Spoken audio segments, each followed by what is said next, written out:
Kaya tingnan natin, try natin kung mayroon bang lamang na tubig kasi nauuhaw ako nandito kasi tayo sa kagubatan. Sa ngayon natin ito. Kung meron man, tsaka natin inumin. O, ayun guys. Ayan. Kaya dito, try natin dito sa taas. So, idol, yung gawin nating straw para makainom tayo ng tubig galing po sa giant bamboo. Dito kanina mayroon tong lamang tubig, i-try natin dito, baka meron din tong tubig.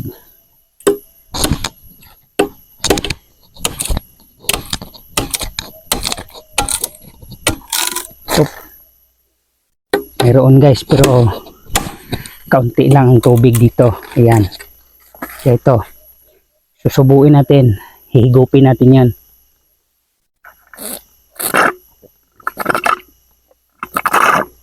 Sarap po ang klaseng tubig na ito mga idol, at isa po rin po itong napakasipting inumin kapag nandito tayo sa kagubatan.